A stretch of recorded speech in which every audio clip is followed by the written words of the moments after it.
Nobel पुरस्कार विजेता लेखक हरमन हेस का विश्व प्रसिद्ध उपन्यास सिद्धार्थ। आज हम इस बुक को शुरू करने जा रहे हैं।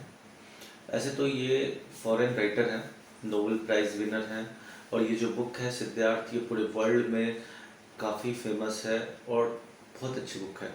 बट ये जो लोग इंडिया से हैं उनके लिए काफ़ी स्पेशल है, क्योंकि ये जो कहानी है ये भारत की पृष्ठभूमि पर लिखी गई है। ये कहानी गौतम बुद्ध के टाइमलाइन से बिलोंग करती है। उन्हीं के ज़माने में एक सिद्धार्थ नाम का युवक है जो कि ज्ञानोदय की तलाश में अपने घर बार को छोड़ के कहीं निकल जाता है और अलग अलग तरह के अनुभव होते हैं उसको, जिसको कि इस उपन्यास में दर्शाया गया है। एंड बहुत ही बढ़िया बुक है। इस बुक में ड्रामा है, इमोशन है, रोमांस है, काफ़ी कुछ है। ऐसे तो ये एक स्पिरिचुअल बुक है, बट ये काफ़ी अच्छी बुक है। अगर आप इसमें खो करके इसको फील करते हुए चलोगे तो काफ़ी मज़ा आने वाला है। ऐसे तो हो सकता है कि आप कहीं कहीं पे थोड़ा स्लो फील करो, बिकॉज अब हम जिस एरा में जी रहे हैं, शॉर्ट्स का टाइम है, हमें जल्दी जल्दी गूज बम्स चाहिए, तो हो सकता है कहीं पे ये स्लो लगे। बट ओवरऑल ये बुक काफ़ी अच्छी है, आपको काफ़ी मज़ा आने वाला है। अगर आप थोड़ा टिक करके, थोड़ा अपने मन को रोक करके आप इसको फील करते हुए सुनो तो आपको बहुत ज़्यादा मज़ा आने वाला है। एंड काफ़ी कुछ इसको पढ़ने के बाद आपको सीखने को भी मिलेगा। तो आज हम पहला चैप्टर स्टार्ट कर रहे हैं, ब्राह्मण का बेटा। ब्राह्मण के सुंदर सुडौल बेटे उस युवा विहग सिद्धार्थ ने बचपन और किशोरावस्था की पड़ाव अपने मित्र गोविंद के साथ घर की छाया में, नदी के किनारे, नावों के पास धूप में और साल के वन और उदुम्बर की गाह की छाप में पार किए। यानी अभी एक्सप्लेन हो रहा है जो हमारा इस फिल्म का मेन एक्टर है उसके बारे में, कि ये जो सिद्धार्थ है उसका बचपन गाँवों में कटा, जो नॉर्मल गांव का डेली लाइफ होता है उसमें कटा है, जिसमें उसका एक दोस्त है, उसके बचपन का बेस्ट फ्रेंड जिसका नाम गोविंद है, उसी के साथ जो नदियों में नहाता है और वहीं पे खेलता है, माँ के गुनगुनाए गीतों को सुनता है, पिता के सामने बैठकर पढ़ता है, ज्ञानियों की संगत करता है। और अपने, चूंकि वो ब्राह्मण का लड़का है तो ज्ञान विज्ञान पे जो चर्चाएं चलती रहती है, उस टाइम पे जो ब्राह्मण होते थे वही स्कॉलर्स होते थे, बहुत ज़्यादा पढ़ाई लिखाई में अपना पूरा जीवन समर्पित करते थे, इसी वजह से उनको ब्राह्मण कहा जाता था। तो वो काफ़ी विद्वानों के बीच में रहा है। सिद्धार्थ पहले ही बहुत दिनों से ज्ञानियों की चर्चा में हिस्सा लेता आया था। गोविंद के साथ उसने बहसें की थी, उसने चिंतन मनन और साधना का अभ्यास किया था। अभी से उसने सीख रखा था कि शब्दों के शब्द ओम का उच्चारण निशब्द ढंग से कैसे किया जाए, कैसे उसे सांसों के भीतर लेते समय कहे और अपनी आत्मा की पूरी शक्ति से सांस को बाहर निकलते समय भी शुद्ध अंतर्ग्रहण के प्रकाश से दमकते हुए मस्तक के साथ। अभी से वह अपने अस्तित्व की गहराई में अनश्वर आत्मा को पहचानना जान चुका था, संसार के साथ सामंजस्य की स्थिति में। मतलब एक तरह तो वो संसार के साथ सामंजस्य भी बना रहा था, लेकिन इन डेप्थ वो स्टडी भी कर रहा था, उस टाइम के स्क्रिप्चर्स, अपने लाइफ को ऑब्जर्व कर रहा था और चीज़ें सीख रहा था जो भी उसको अवेलेबल था वहाँ पे। उसके पिता के हृदय में अपने पुत्र की वजह से प्रसन्नता थी। उसके पिता उस पर काफ़ी प्राउड थे, क्योंकि वो बुद्धिमान था, उसके अंदर ज्ञान की प्यास थी। वो कल्पित करते थे कि वह बड़ा होकर एक महान ज्ञानी, पुरोहित या ब्राह्मणों में सम्राट ऐसा कुछ बन गया है।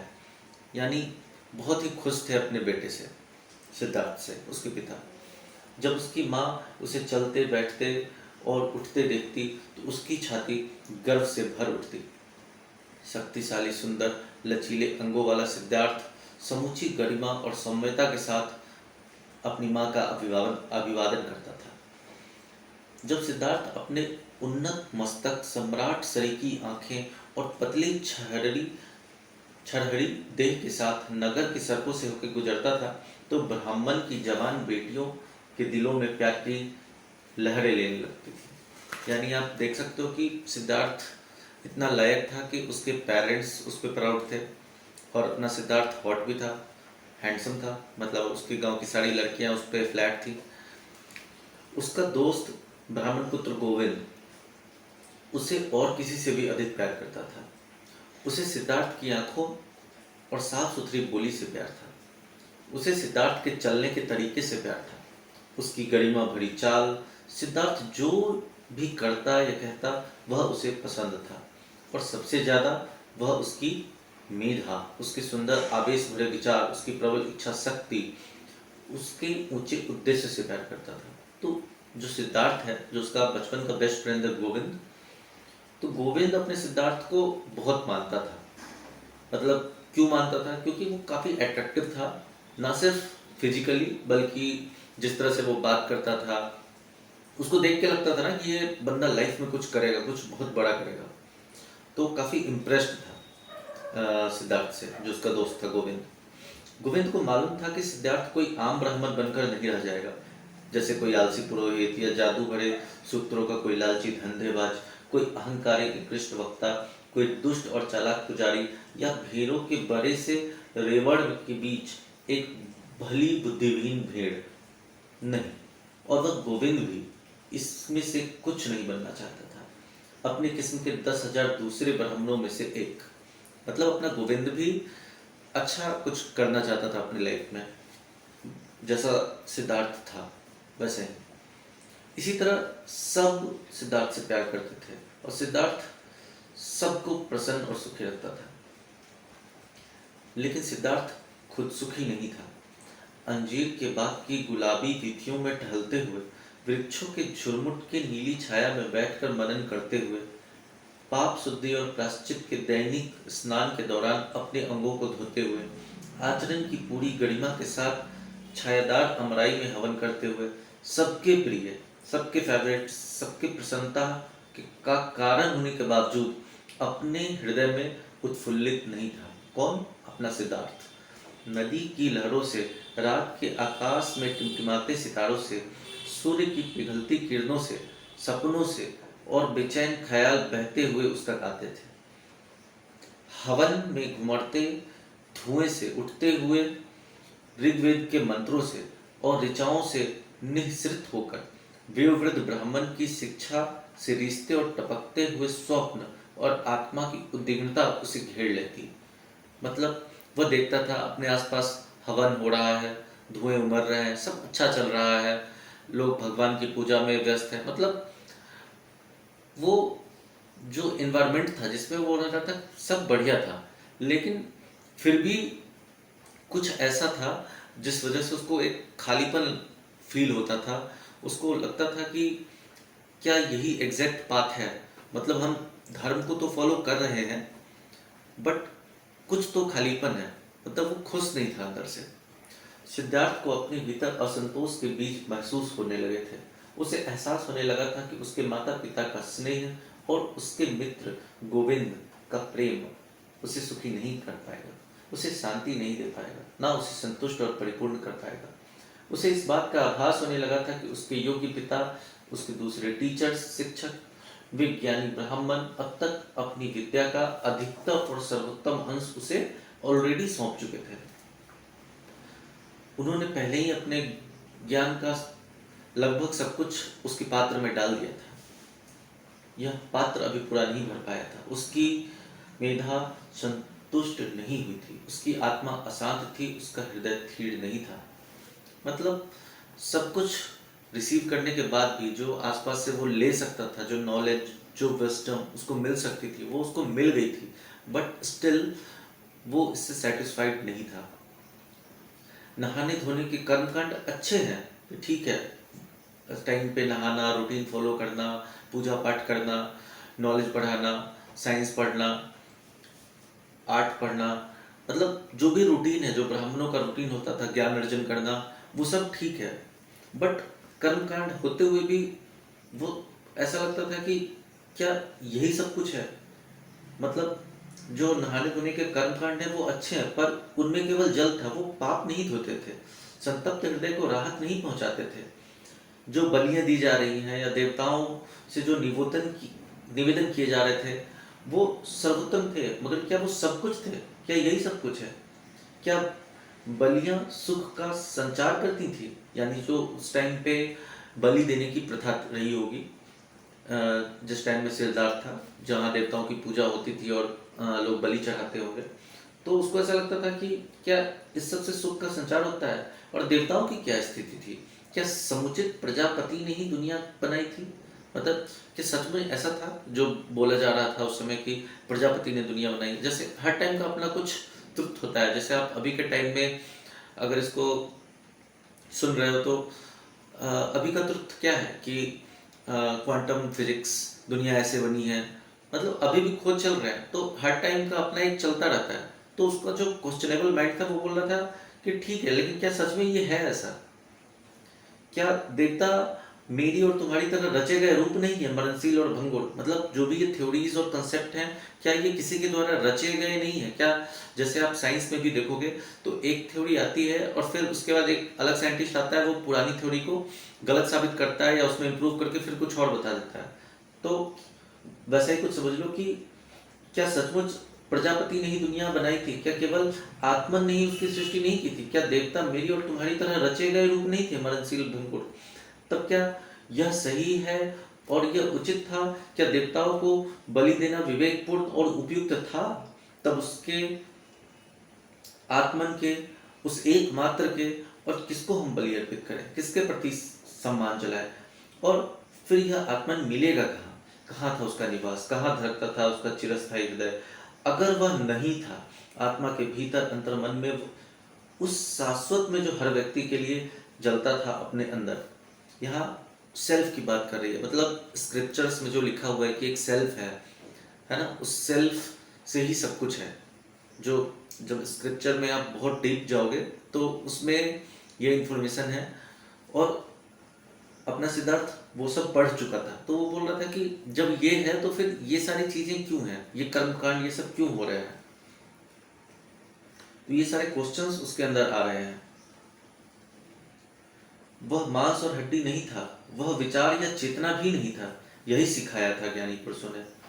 तब कहाँ था वह? क्या कोई और रास्ता था जो खोजे जाने योग्य था, या जिसे स्व की ओर, आत्मन की ओर, यानी सेल्फ की ओर बढ़ा जा सकता था? कोई वह रास्ता नहीं दिखलाता था, किसी को उसकी जानकारी नहीं थी, न उसके पिता को, न गुरुओं को, और न ज्ञानी पुरुषों को, न पवित्र भजनों को। ब्राह्मण और उसके पवित्र ग्रंथ सब कुछ जानते थे, सब।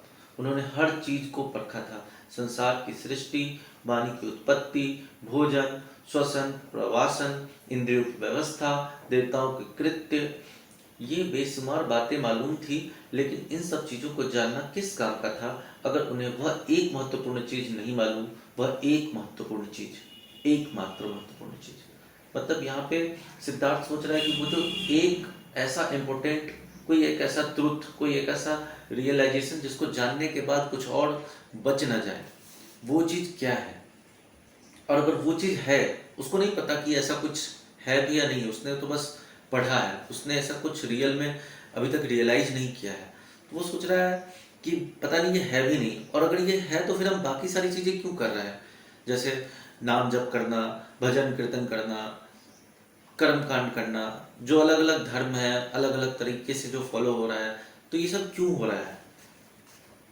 पवित्र ग्रंथों के अनेक श्लोक, अधिक सामवेद में उपनिषद इस अत्यंत अतरंगी चीज की चर्चा करती है। लिखा है सामवेद में, ये लिखा है, पूरा विश्व ही तुम्हारी आत्मा है। कहा गया है जब आदमी सो रहा होता है तब वह अपने अंतःस्थल को भेद कर आत्मा में निवास करता है। इन श्लोकों में आश्चर्यजनक ज्ञान था। ऋषियों का सारा ज्ञान यहाँ मधुमक्खियों द्वारा इकट्ठा किए गए शुद्ध शहद की सी चित्ताकर्षक भाषा में बयान किया गया था।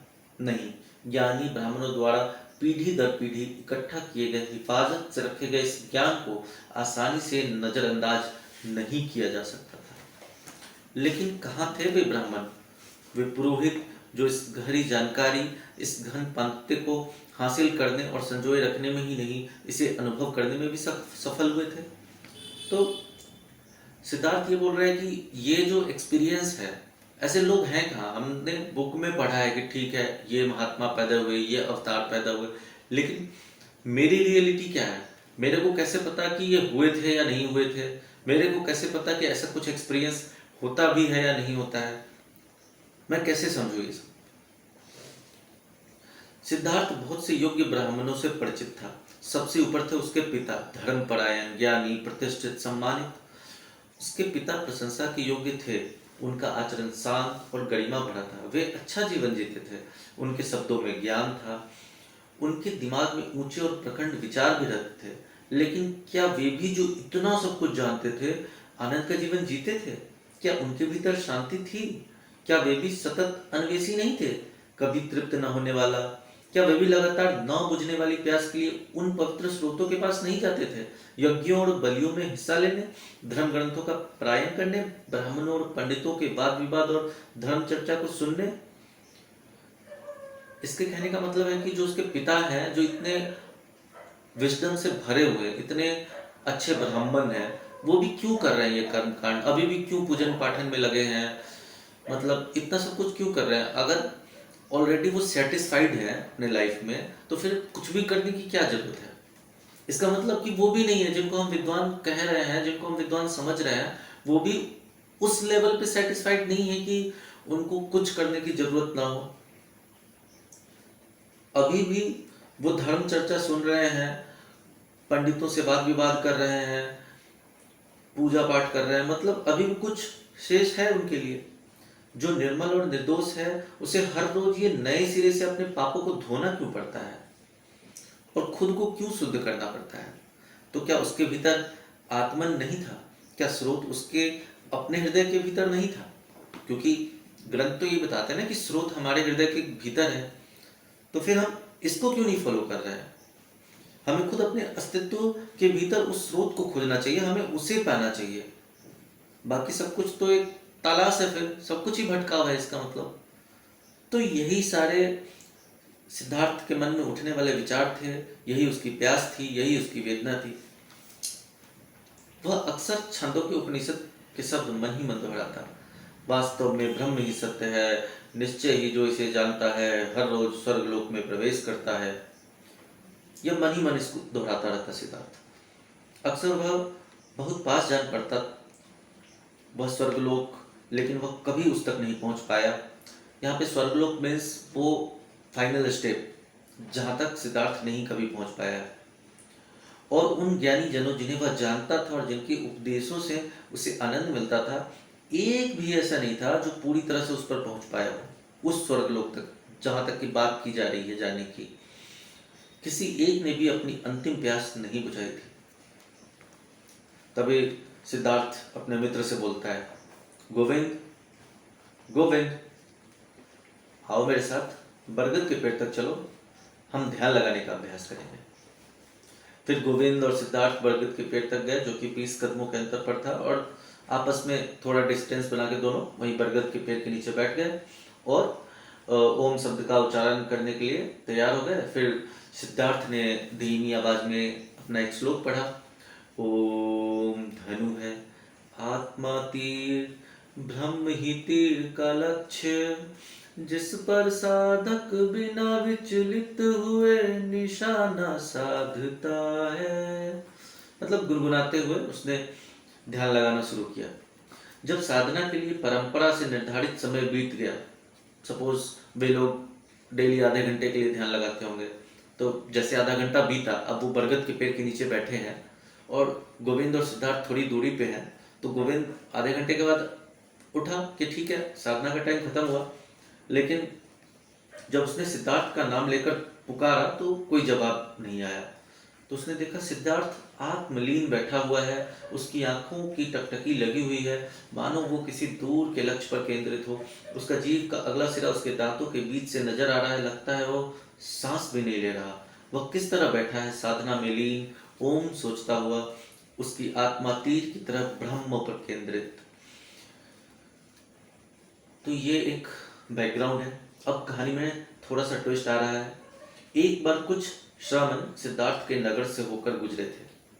अब यहाँ पे मैं बता दूं, जो लोग नहीं जानते हैं, श्रमण का मतलब होता है जैसे साधु सन्यासी होते हैं ना, अघोरी वगैरह टाइप, जो सन्यासी जो कि ऐसा समझ लो कि जो भिक्षाटन करके अपनी जीविका चलाते हैं, भीख वगैरह मांगकर, और फिर अपनी साधना में अपना पूरा जीवन बिताते हैं, उनको श्रमण बोलते हैं। घुमंतु साधु सन्यासी, और वे तीन दुबले पतले जीर्ण जंजर लोग थे, मतलब न ज्यादा बूढ़े न ज्यादा जवान, धूल दूषित लहूलुहान कंधों वाले, लगभग नग्न, धूप से झुलसे, एकाकी, विचित्र और प्रतिकूल आदमियों की दुनिया में मर कहे श्रीगाल।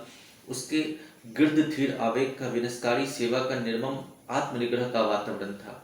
मतलब बिल्कुल ही फटेहाल कपड़े, धूल में लिपटी बॉडी, इस तरह के थे ये सारे श्रम। तो शाम को मनन करने के बाद सिद्धार्थ ने गोविंद से कहा, मतलब अब जब वो मनन वगैरह करते थे डेली, तो वो करने के बाद अपना रेगुलर रूटीन के बाद सिद्धार्थ अपने गोविंद से बोल रहा है, अपने मित्र से, मित्र, कल सुबह सिद्धार्थ श्रवणों में शामिल होने जा रहा है। अब वह श्रमण बनने जा रहा है, मतलब साधु बनने जा रहा है।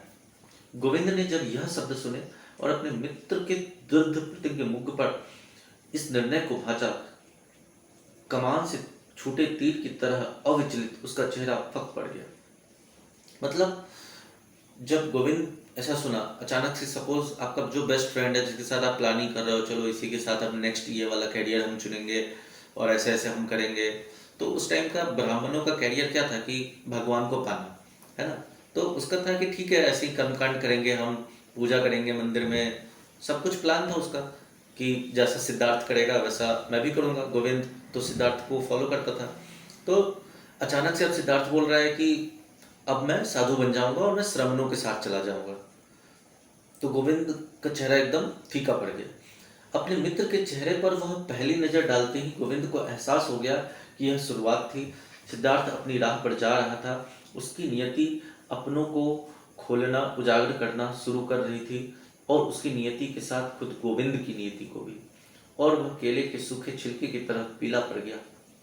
ओह सिद्धार्थ, वह चिल्ला उठा, क्या तुम्हारे पिता इसकी इजाजत देंगे? सिद्धार्थ ने उसकी तरफ ऐसे देखा मानो वह अभी अभी जगा हो। बिजली की तेजी से उसने गोविंद की आत्मा को पढ़ लिया, उसकी उद्विग्नता को, उसकी हताशा और समर्पण को जान लिया। अब सिद्धार्थ बोलता है, हम बेकार की बात नहीं करेंगे गोविंद। उसने नरमी से कहा, कल भोर के समय मैं श्रमणों का जीवन जीना शुरू करूंगा, इस पर अब दोबारा कोई बात मत करना। सिद्धार्थ उस कमरे में गया जहां उसके पिता मूंज की चटाई पर बैठे हुए हैं। अब आप सोचो, इस डिसीजन के साथ अब सिद्धार्थ जा रहा है अपने रूम में, सिद्धार्थ के पिता बैठे हुए हैं चटाई पर, और फादर का आप समझ लो, उनका इकलौता प्राउड बेटा जो कि अब यंग हो चुका है, और अब उनका बेटा उनको बताने गया है कि अब वो उनसे शायद कभी ना मिलेगा और वो चला जाएगा श्रमणों के साथ।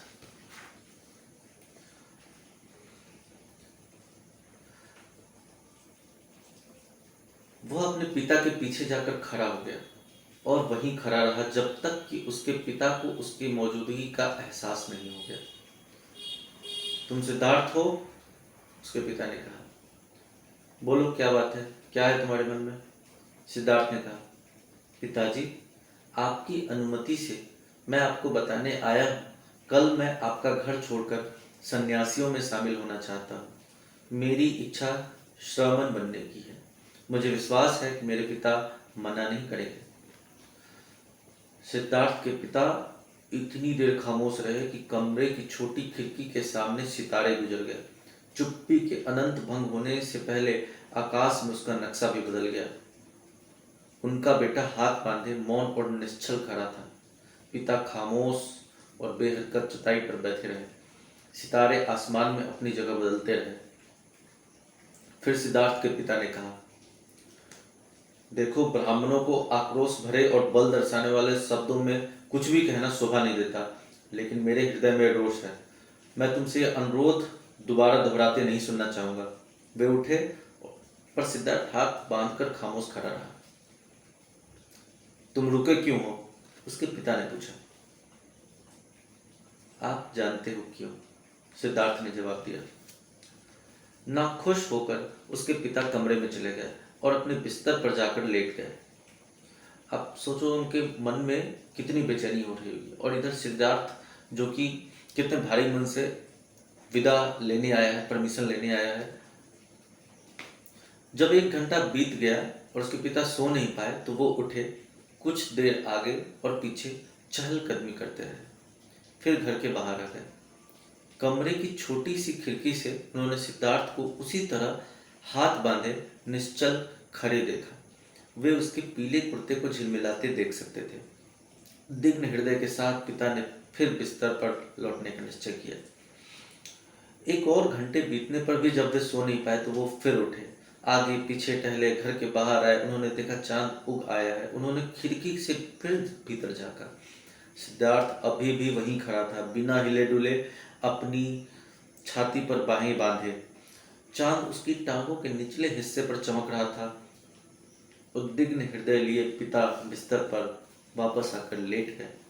वे 1 घंटे बाद फिर उठे और उसके बाद 2 घंटे बीतने पर खिड़की से झांकने पर उन्होंने सिद्धार्थ को वहीं खड़ी देखा, चांदनी में, तारों की रोशनी में, अंधेरे में। और 1-1 घंटे बीतते गए। बेआवाज आकर उन्होंने सिद्धार्थ को उसी तरह बिना हिला डुले खड़े देखा। उनका हृदय क्रोध, चिंता, भय और दुख से भर गया। और रात की अंतिम पहर में पांव फटने से पहले वे फिर लौटे, कमरे के भीतर गए और उन्होंने युवक को वहां खड़ा देखा। वह उन्हें ऊंचे कद का और अजीब सा जान पड़ा। सिद्धार्थ, वो बोले, तुम यहां क्यों रुके हुए हो? सिद्धार्थ बोलता है, आप जानते हो क्यों? पिता बोलते हैं, क्या तुम सुबह, दोपहर, शाम इसी तरह खड़े प्रतीक्षा करते रहोगे? सिद्धार्थ बोला, जी मैं खड़ा रहूंगा, प्रतीक्षा करूंगा। तुम थक जाओगे सिद्धार्थ। ठीक है, मैं थक जाऊंगा। तुम्हें नींद आ जाएगी सिद्धार्थ। मुझे नींद नहीं आएगी। तुम मर जाओगे सिद्धार्थ। हाँ, शायद मैं मर जाऊंगा। और क्या तुम अपने पिता की आज्ञा पालन करने के बजाय मरना चाहोगे? सिद्धार्थ ने हमेशा अपने पिता की आज्ञा का पालन किया है पिताश्री। तो क्या तुम अपनी ये योजना छोड़ दोगे? सिद्धार्थ वही करेगा जो उसके पिता उससे कहते हैं। और वो फिर वैसे ही खड़ा रहा। दिन की पहली पहली रोशनी कमरे में दाखिल हुई। ब्राह्मण पिता ने देखा कि सिद्धार्थ के घुटने हल्के हल्के कांप रहे थे, लेकिन सिद्धार्थ के चेहरे पर कोई थरथराहट नहीं थी। उसकी आंखें दूर तक कहीं टिकी हुई थी। तब पिता को एहसास हुआ कि सिद्धार्थ अब और उनके साथ घर पर नहीं रह सकता, कि वह उनसे किनारा कर चुका है। पिता ने सिद्धार्थ के कंधे को छुआ। जब तुम वन में जाओगे और श्रमण बनोगे, अगर तुम्हें वन में आनंद प्राप्त हो तो वापस आकर मुझे भी सिखाना। अगर तुम्हें माया जाल से मुक्ति मिले तो वापस आना और हम मिलकर फिर से देवताओं को बलि देंगे। अब जाओ, अपनी माँ से विदा लो और उसे बता दो कि तुम कहाँ जा रहे हो। लेकिन मेरे लिए अब नदी पर जाकर सुबह के स्नान ध्यान का समय हो गया है। उन्होंने अपने बेटे के कंधे से हाथ हटा लिया और बाहर चले गए। सिद्धार्थ ने चलने की कोशिश की तो वह डगमगाया। उसने खुद को संभाला, पिता की ओर झुककर नमन किया और जो उसे कहा गया था करने के लिए, वह अपनी माँ के पास गया। भोर के समय नींद में डूबे नगर को वह सुन्न टांगों पर धीरे धीरे छोड़कर जैसे ही आगे बढ़ा, आखिरी झोपड़ी से एक झुकी दुख की छाया निकली और पथिक के साथ बोली। एक और बंदा आ गया उसके साथ। कौन था? बिल्कुल उसका दोस्त गोविंद। तुम आ गए? सिद्धार्थ ने कहा और मुस्कुराया। हाँ मित्र, मैं आ गया, गोविंद ने कहा।